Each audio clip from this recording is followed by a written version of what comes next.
o'clock. We'll go ahead and reconvene the town council meeting for April 21st, 2025. I understand that I have a scout or two that may be interested to lead us in the pledge. Please come up front.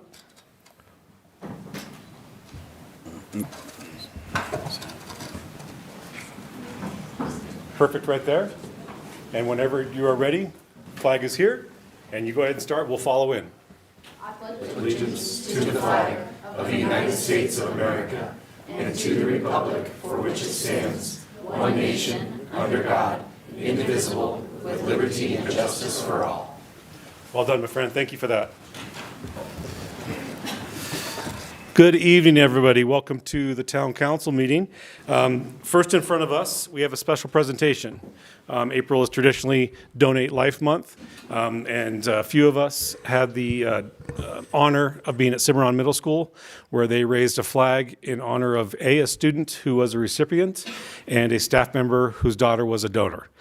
Cimarron, as you guys know, takes things incredibly seriously, and when they focus on something, they focus on something. So I wasn't able to finish the presentation, but Councilmember Wilkes and Councilmember Franzen did go into the gym where they painted a mural recognizing that Donate Life is an ongoing charge for them. So we are incredibly proud of Cimarron for once again going above and beyond. I give the floor to Donate Life Group, please.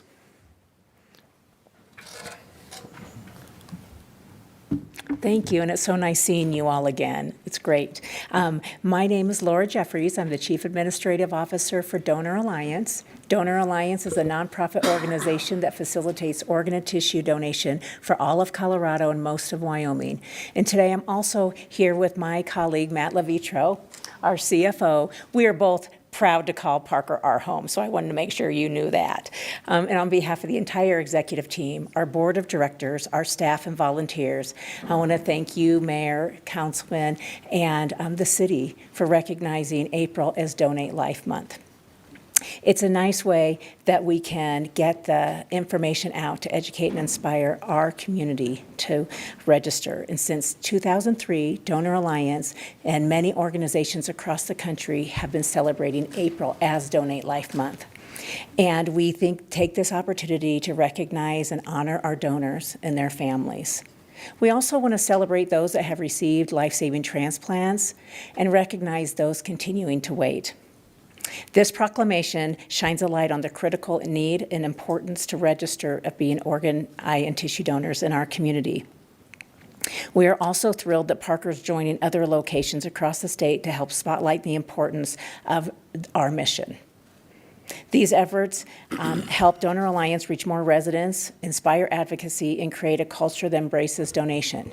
62% of residents here in Parker, we are registered to be organ, eye, and tissue donors. In the nation, the average is 47%. So we in Parker really know the importance of community. That makes us all feel really proud. Last year, 19,000 folks in our community alone registered to be organ, eye, and tissue donors. That should make us all very proud. And then in 2024, last year, 311 organ donors, which resulted in 947 organ transplants came out of our region. And more than 1,800 tissue donors resulted in tens of thousands of transplants through tissue. It's really remarkable, and we continue to save lives year over year. And so tonight, I encourage all us in Parker to check the box when we register to be an organ, eye, and tissue donor at the DMV when we renew our driver's license or state ID. Also share that decision with our families. It's really important that they know. And then remember that one donor can save up to 8 lives through organ donation and 75 through tissue donation. And by saying yes to donation, we transform lives, bring hope to those in need, and create a legacy of generosity in our community. So thank you. Excellent. Thank you. And I will point out to council that there are some swag bags, some gift bags that you brought. And there are some bracelets, some pins. There's some special ones that are maybe a little bit fancier for the councilwoman. And then there also is a flag because they may push us next year to match Cimarron's dedication and raise a flag on our pole. So thank you for that. With that, if you would bear with me, I have something to read into the record. National Donate Life Month, a proclamation. Whereas this April 2025 is the 22nd National Donate Life Month to raise awareness of organ, eye, and tissue donation, encourage Americans to register as donors, and honor those who have saved and healed lives through the gift of donation. And whereas Colorado has led the nation with more than 2/3 of Coloradans registering to be an organ, eye, or tissue donor at the DMV, a decision that reflects a deep commitment to one another and confirms that there is good inside all of us. And whereas one donor can save up to 8 lives through organ donation and save and heal more than 75 lives through tissue donation and help restore the sight up to 2 people through cornea transplants. And whereas in Colorado and most of Wyoming in 2024, a record 311 heroic organ donors provided 947 life-saving transplants, and 1,860 heroic tissue donors saved and healed nearly 144,000 people with tissue grafts. And whereas registering gives hope back to more than 1,300 people waiting for life-saving organ transplant in Colorado, while compassionately celebrating donors and their families for the gift of life. And whereas organ, eye, and tissue donation would not be possible without our community and our partners coming together for one united purpose, saying yes to be an organ, eye, and tissue donor. You're not just checking a box, you're saving and healing lives. Now, therefore, I, Joshua Rivero, the mayor of the town of Parker, Colorado, do hereby proclaim April 2025 as National Donate Life Month in the town of Parker, Colorado, and encourage all residents to consider giving life through organ, eye, and tissue donation, and to sign up to Colorado's Organ Tissue Donation Registry by visiting www.donatelife.org or renewing their driver's license and state identification. In witness whereof, I hereunto set my hand and cause the seal of the town of Parker, Colorado to be affixed this 21st day of April 2025.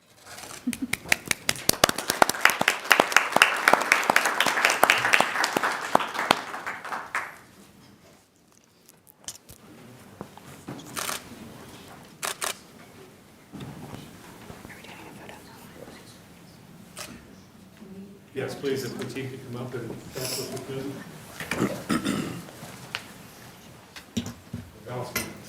Bounce it. I'm gonna do 2 tight, and then I'm gonna go to signs. You good?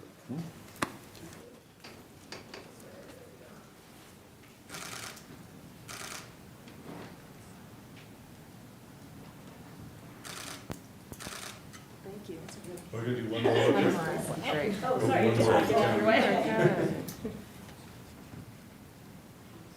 Thank you.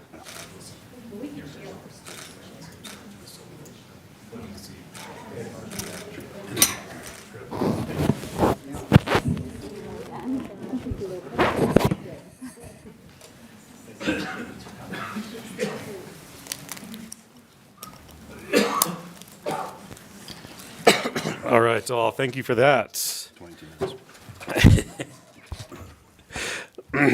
Next in front of us is public comment. No action will be taken on these items. Public comment is an opportunity for town residents and other interested individuals to speak about items that are not on this agenda. This comment period is limited to 30 minutes total time, with each individual allowed a maximum of 3 minutes to speak. You must sign up ahead of time in order to comment, and that sign up begins 30 minutes before the start of the meeting. The council will accommodate as many speakers as possible during this time, with preference to town residents. But if public comment extends beyond the allotted 30 minutes, town council will continue the comment period at the end of the meeting prior to adjourning for those who signed up before the meeting.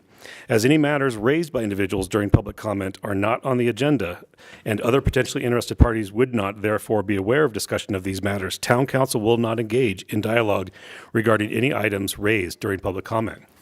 With that, I have no one on the sign-up sheet. Do I have anyone in the public that wishes to address this council?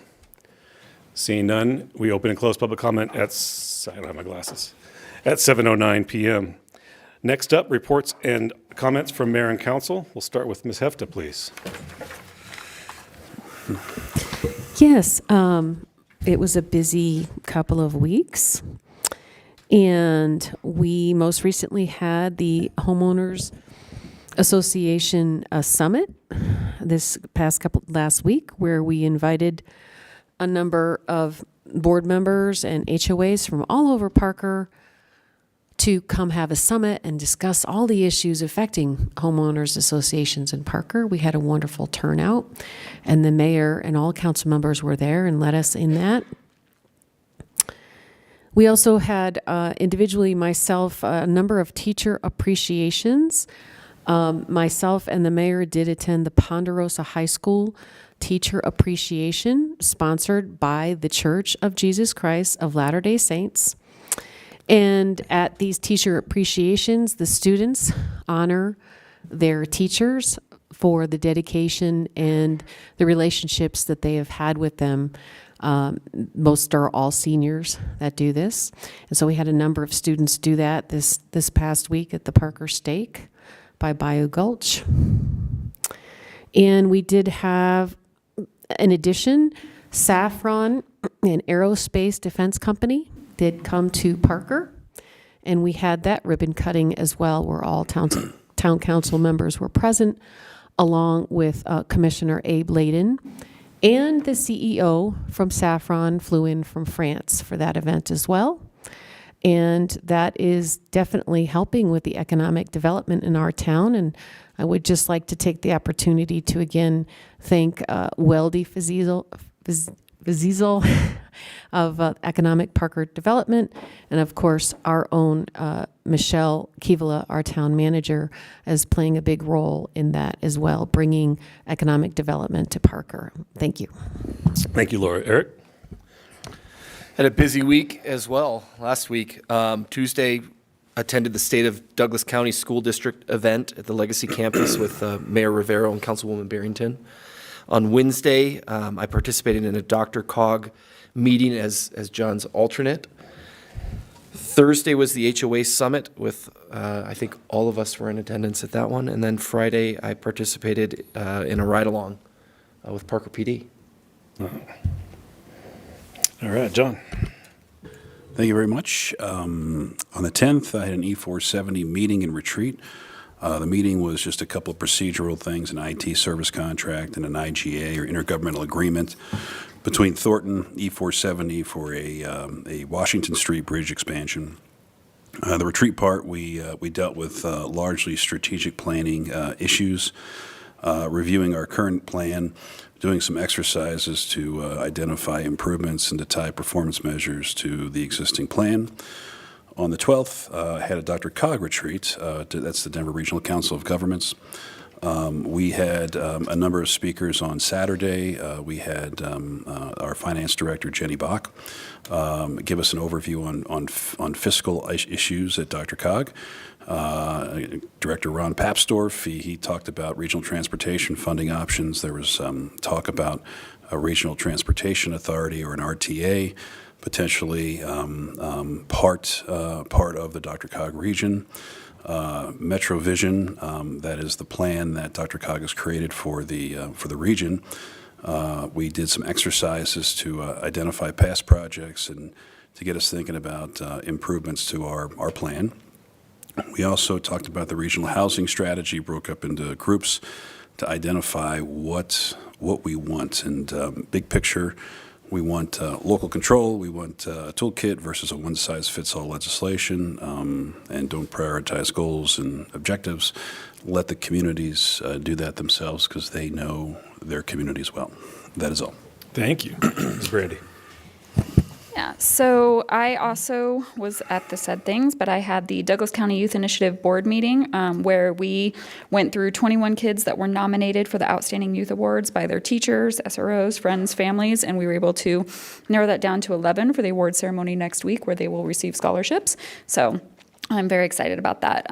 Myself, along with Mayor Rivero and Councilman Franzen, were at the Donate Life flag raising, and I know they gave a presentation, but it just didn't do it justice to see the amount of love and support that they were giving for this memorial, and it's hard to not tear up to see what this mother's joy and pain while she's going through being so proud of her daughter for being a donator for life, but also knowing that that meant she lost her daughter. So it was really special to be a part of that. And I do like how Mayor Rivero said Cimarron shows up, and they definitely did. It was a very huge outpouring of support. So I was thankful to be a part of that. Also had a ribbon cutting for CD Wings on April 10th that Mayor Rivera was at. And I'm part of the Women's Experience through the Parker Chamber of Commerce. And once a month, we get together and have our monthly meeting. And so we had that happen in April. And there'll be more to come on that as the months go on. But overall, it was a very busy couple weeks. Ms. Ann? On April 9th, I attended the Downtown Business Alliance meeting where our very own Public Works team gave a fantastic presentation. Also, many of us attended the saffron ribbon cutting ceremony, and this was just such a huge win for Parker. Just brings, this project is going to bring high-quality jobs, and it just strengthens our local economy. So excited to have them. And I think this afternoon I had my monthly one-on-one with Michelle, our town manager, and it's already shaping up to be another very busy week. That's it. Todd? Thank you, Mr. Mayor. Also attended the Saffron Ribbon Cutting and HOA Summit.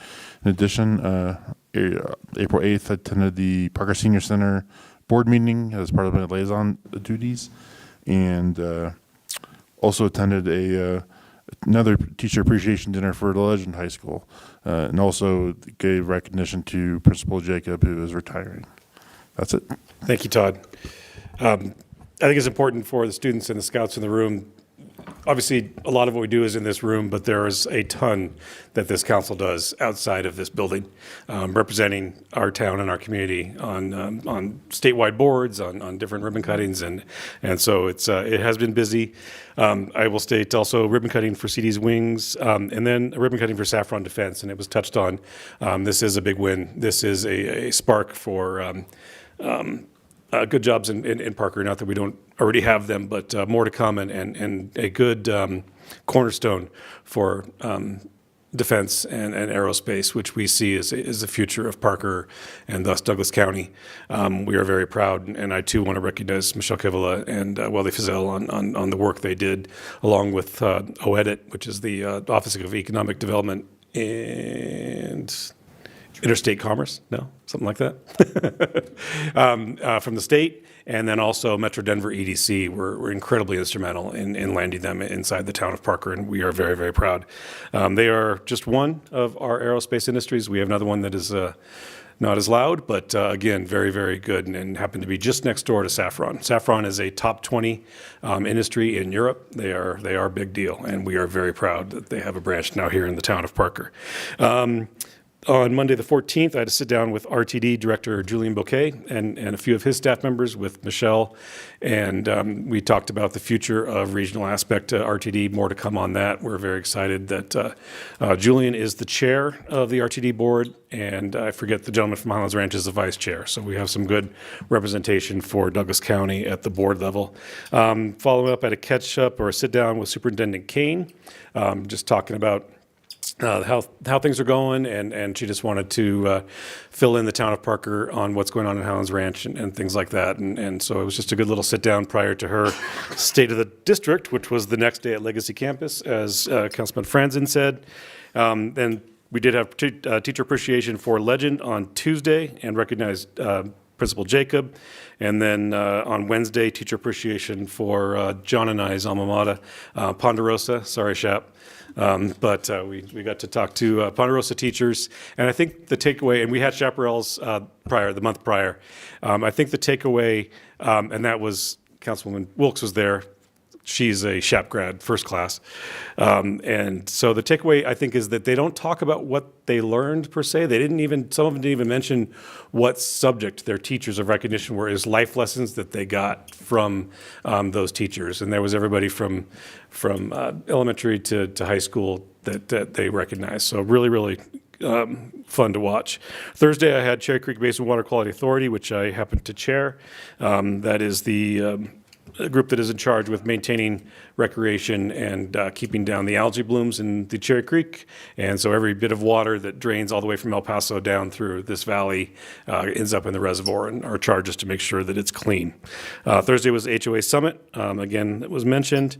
And then Friday morning, I had coffee with Mayor Ingerman and the new councilwoman, Corey Salazar from Castle Pines, just to catch up. Corey's an alternate to the Cherry Creek Water Basin Quality Authority, and she just wanted to learn a little bit more. And then after that, because it was a busy week, I actually cleared my calendar. I texted Michelle and said, I'm done for the day. And so left it at that. So thank you very much for that. Moving on, we have consent agenda.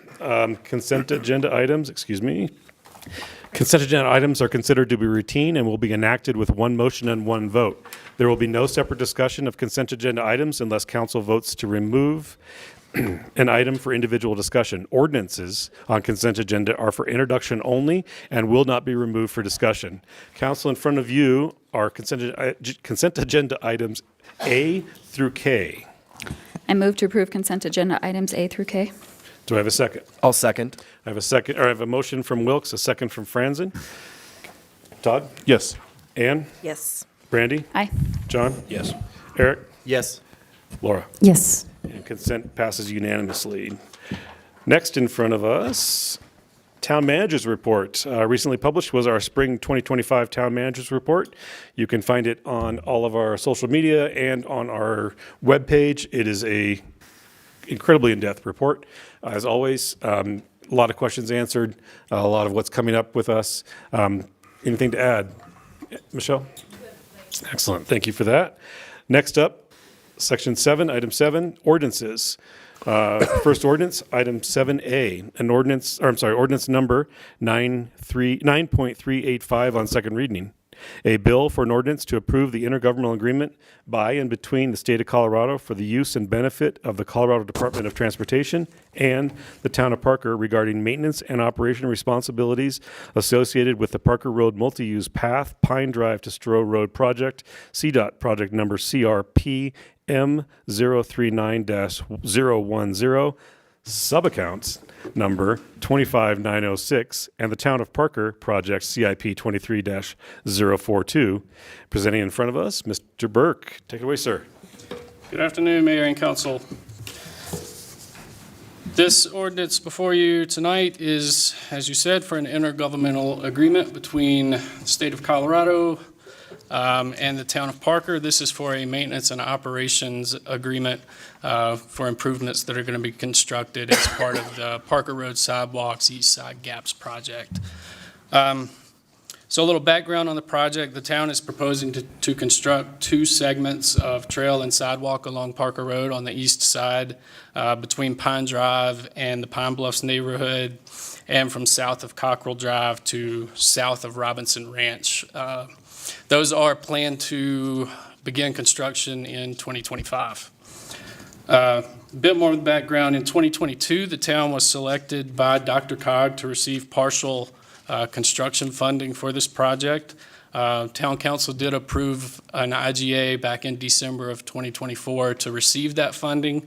The funding is for state and federal to provide about 70% of the cost. The town will provide about 30%. Those numbers come out to about $3.6 million from state and federal sources and $1.4 million that is town matched money. But in addition to that IGA, CDOT also requires this maintenance and operations responsibilities IGA. This is just a document that sets forth what the responsibilities of the town are for these improvements that are being constructed. In the slides, I didn't realize we did have a slide. I was not expecting that, but so these just show the two segments of trail that we have. The segment on the left-hand side of the screen is crossing existing Town of Parker property. The section on the right-hand side is adjacent to the Robinson Ranch subdivision. And this is really the section that comes into play with this IGA, because we do have two retaining walls that will be constructed in CDOT right-of-way that the town will be responsible for maintaining and operating those walls. So the next slide just shows the exhibit from the IGA. It shows the 10-foot trail. It shows the two retaining walls. There's a note that's kind of small at the bottom, but that note does say that the town is responsible for the maintenance of these facilities. Other facilities are also called out in the IGA that the town are responsible for, but those are within either town property or town easements. There's 2 pedestrian bridges, and some split rail fence, and then the 10-foot concrete path that the town will be responsible for. So as I said, this proposed IGA just defines and formalizes that agreement with the state of who is responsible for these new improvements. As I said, construction tentatively scheduled to begin this summer. Really, this is the last piece that we need. Once this IGA is approved, we'll get a concurrence to advertise from the state, and we'll be ready to advertise this project for construction. So an ordinance is required to approve this IGA, and the state will not issue that concurrence to advertise the project without this agreement in place. And with that, if you have any questions, happy to answer. Thank you. That brings us to the staff question time. Eric, Todd, questions? No questions. And questions? No questions, thank you. Brandy? Turn this on. I'm loud, but it still helps. Do you know what our annual cost is to maintain the bridges and the sidewalk improvements that we're doing? I do not have a set number. I mean, this is pretty minor. It'll fit in with our normal maintenance schedule. I mean, there's pretty minimal maintenance for a retaining wall, for a sidewalk. You know, if for some reason there's graffiti removal that would have to happen, that would be on the town. But as I said, this is pretty minor and would fit in with our other maintenance activities that happen. Perfect, thank you. John, questions? No, seems pretty straightforward, no questions. Eric? No questions. Laura? No questions, thank you. Just one real quick. Are we in charge of selecting the contractor? We will be. Okay, excellent. Thank you. With that, I would open up public comment at 7:26 for anybody wishing to address this council regarding this item. Does anybody wish to address the council? Questions? See none, we'll close public comment at 7:27 and move on to comments or discussion from council. Todd, anything to add? No, these partnerships are sometimes or are important because the Parker Road's a state highway, and we have to work with partners, and it's pretty straightforward. And any improvements are welcome with our renaissance of infrastructure improvements that's happening lately. But I'm in favor. Ann, anything? As a resident, I love seeing these gaps like this getting filled. Just helps improve our walkability. But as a council, from a council perspective, I just think, well, it makes sense. And it's, securing outside funding, keeps our investment reasonable, and the ongoing maintenance is really pretty minimal, it seems like. Of course, I might be really minimizing that, but anyway, I'm also supportive. Brandy? Yeah, just to piggyback on that, the fact that we're able to get a 70-30 split with CDOT is just wonderful, because I'm pretty sure these not only bring our sidewalks up to code, but our ADA compliance that we have to do as well. So all of that tied together, that was a rhetorical question. I know the answer. I saw you going to reach. No, it's wonderful to see, and I appreciate all the work that you guys have put into this, so thank you. Thank you. John? Yeah, no, I mean, leveraging external funds, I think, is really the only game in town. It allows us to bring more improvements to the town of Parker for the citizens, and to me, that's great. So, if we can do more and more of that, that is a win for Parker and its citizens. Thank you. Thank you, John. Eric? So I echo what's already been said. I also wanted to point out that the town did appropriate the funds for this in last year's Highway and Streets Capital Project Fund. So, Thank you, Eric. Laura? And it's not that often that we're able to receive state and federal funding for a town project. So most of our town projects are not funded at the state or the federal level.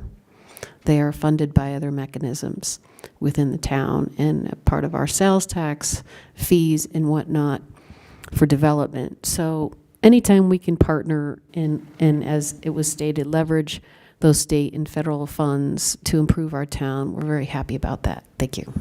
Thank you, Laura. And Laura's point is well taken.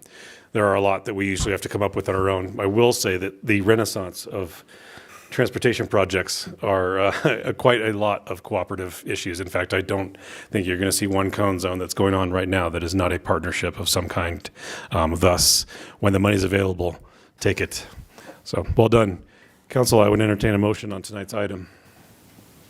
I move to approve ordinance number 9.385 on second reading. Second. I have a motion from Dyak. I have a second from Hefta. Todd? Yes. Ann? Yes. Wilkes? Aye. Dyak? Yes. Franzen? Yes. Hefta? Yes. And that passes unanimously. Next in front of you, item 7B, ordinance number 3.372.3 on second reading. A bill for an ordinance to amend subsection 13.05.030E of the Parker Municipal Code concerning car washes. See, engineering, that's how short a bill can be. I'm sorry. Mr. Matthews, sir. Thank you, Mayor, members of council. As noted before you tonight is an ordinance regarding proposed code amendments for car washes. As the town approaches future build-out, we monitor the remaining commercial, light industrial, and mixed-use areas to ensure consistency with the Parker Master Plan and support appropriate development that protects future economic vitality. The town relies on commercial, light industrial, and mixed-use properties that generate sales tax and employment to ensure the long-term economic health and fiscal sustainability of the community.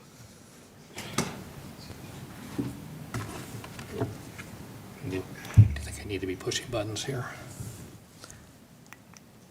All right. The draft LDO amendment would address impacts on the community and residents and would establish the following standards for car wash uses throughout town, including in PD, Planned Development Zone districts.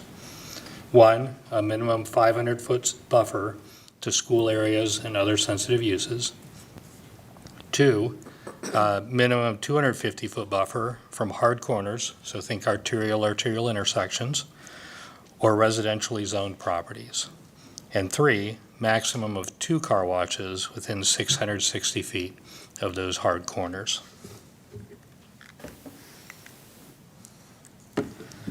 The draft LDO amendment is drafted with the goals of preserving hard corners for other types of commercial uses that promote economic vitality, to protect sensitive uses that may be impacted by car washes, and trying to balance the goals of limiting car wash locations while still providing an opportunity for their development in appropriate locations. Staff recommends the town council approve an ordinance that will amend the land development ordinance regarding car washes. Thank you. As always, I'm available for any questions. Thank you. We'll open up questions from council to staff. Laura, please. Thank you, Bryce. So specifically, can you tell me on this, where would future car washes be able to develop on this map that's in front of us right here? So looking at the map, they would be able to be developed in the red areas and the red slashed areas on the map. That's where zoning allows for them today.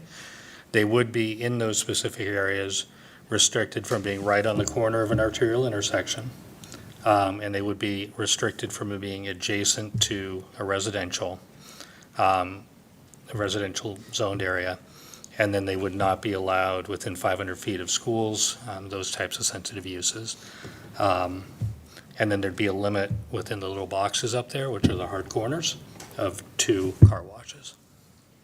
And are those standalone car washes that we would be placing in those areas, or would it be standalone and a gas station? So the code would apply to both standalone and accessory car washes. Thank you. Yeah. Eric? So Bryce, can you expand on this proposal will align standalone car washes with gas stations? Can you just clarify that? So the current code for gas stations has extensively the same restrictions. So you can't have a gas station within 250 feet of residential. You can only have 2 within the hard corners, and also the 500 foot from sensitive restriction. So right now, our code already applies these standards to gas stations. It would now apply it to car washes as well. Thank you. John? Yeah, to me, I'm looking at our memo, and number one that we have, the public benefit would strike a balance by continuing to permit car washes while directing the development of the use to appropriate locations in commercial districts. People kind of come to us as council members and say, we have a fair amount of something. In this case, car washes. Do you have a number of car washes that we have currently in the town? We have 23 car washes currently in town. And they would want us to say no to certain ones, but leave the opportunity for other ones in maybe a more emerging area. In Parker, we're developing in the south. We don't have a lot of car washes in the south. Could we, as council members, sort of say yes to some people and no to others if they have the correct zoning and they've met or accepted the criteria? Or is that something that I should answer myself? But let me pause for a moment, and I'll probably partially answer that. Yeah, please, where I can. please. The answer is that the code needs to apply the same to everybody. Yes. So if your PD or your zone district allows it, Yeah. then it is permitted. Yeah, and I think my point, which should probably be moved into the comments section, but my point is it's challenging for us to do things absolutely. So I will yield, Mayor, to before I do any more comments. Thank you, John. Brandy? My questions were answered. Thank you. Excellent. Ann? So it is hard to please everyone all the time. Everybody has different opinions. But how many times did this come in front of us at a study session? This isn't the first time we're hearing about this, So right? we've had this conversation at 3 or 4 times at study sessions and retreats. In depth, right. Thank you. Thank you, Ann. Todd? No questions. Just one real quick, and I think for clarity, for edification, if you could. When you refer to residential units, in our master plan, is it not true that residential units that would be abut these hard corners are mostly multifamily, and that's the way that we're planned out? So the master plan today talks about these corners as neighborhood centers. And you're right, it looks at commercial on the corner and then higher density as a transition to the kind of single-family neighborhoods. Perfect. So those watching right now, they see 250 for residential and 500 for schools. The 250 means the multifamily that exists within those PUDs and not the next door single-family homes per se. So it means any residential. Okay. So it's not always set up that way. So as you know, in some cases, there are commercial areas and single family next to each other. That 250 would apply for those. Okay. But also for multifamily. Excellent. Thank you, sir. Next up, we will open up for public comment at 7:38. If there's any member of the public that wishes to address council on this item, please make yourself known. Seeing none, we'll close public comment at 7:38 and come back around for council comments. John, I'll start with you. Wow. Yeah, I wonder if I could merge the questions and comments on certain. If I can get like a card where I could do that, that'd be great. No, I mean, I think the people that make the observation that we have too many of something. Back in the day, it was self-storage units. And we were able to take that out because we did staff did a fairly rigorous analysis when we suspended the ability to put applications in, and then we went forward and removed that from the town. So nobody can do that unless council decides to put that back in. Certain things like car washes and, if you read all the social media, nail places, burger places, banks, those are things which are kind of harder to kind of figure out how much is too much. They're within a retail commercial area, or they're tied to a gas station. So we're trying to thread a needle here to try to figure out how to put the uses in a better space, so we have the opportunity for other maybe higher and better uses of a piece of land can occupy that instead of car washes occupying certain areas. And as the mayor was sort of illustrating, it's fairly challenging. But again, we press staff to create some thoughtful options, and this is our first thoughtful option that we're thinking about here. I don't know where we go from here, but hopefully this will be more impactful, or give the ability for us to see if we can create those spaces for higher and better uses on those hard corners. Thank you. Thank you, John. Eric? So a couple things here. I think a big part of this conversation talks about community character, and making sure that we're living and adhering to our current community. I think this is a good balance. I do firmly believe in individual property rights and appropriate development, but there has to be some consideration on the land and water use, and I think aligning this with gas stations is an important and helpful thing. The last thing I was going to add, my notes are a little disjointed here. I do think, so I kind of touched on it a little bit, but I do think this does strike a balance by continuing to permit car washes in the right places while directing the development of the use to appropriate locations in commercial districts, which is clearly outlined in the report here. So that's all I have to say about that. Thank you, Eric. Laura? Yeah, we studied this extensively over the past couple of months and the year. And as you drive down Parker Road, you want to be able to see a variety of businesses. Maybe you'll see a fast food restaurant. Maybe you'll see a car wash. Maybe you'll see a bank. But part of what town council does as policymakers is that we look at the whole in the town, we look at the town as a whole. And we take into account what needs to be placed where, and do we have any ability through our land development ordinance to effectuate that? And so there are some residents that did bring this to our attention, and so we listened to the residents.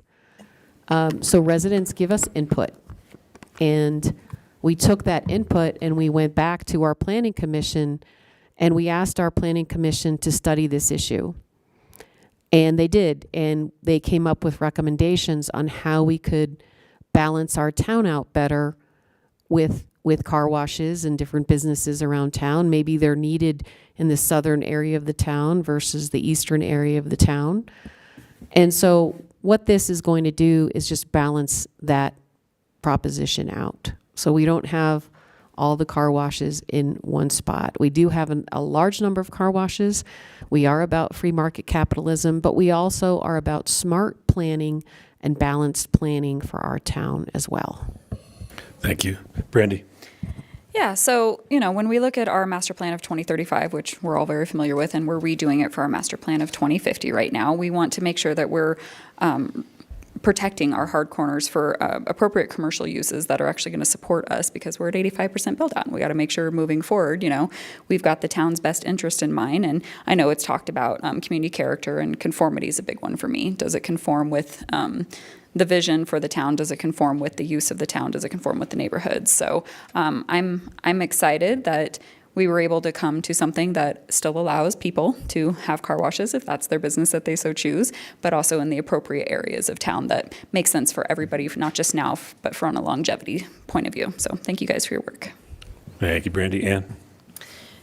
Yes, so I think it's kind of, there are so many people that have on social media been adverse to more car washes, and I wish somebody would have showed up tonight to public comment, because that's what it's there for, so we can hear what your opinions are. But You know, as a citizen and again, as a real estate professional, I value the importance of property rights, and I think that we need to ensure people can use their land within reason. But we also, as council, we have a responsibility to protect the town's long-term vision. And I just really think this ordinance strikes a very fair balance.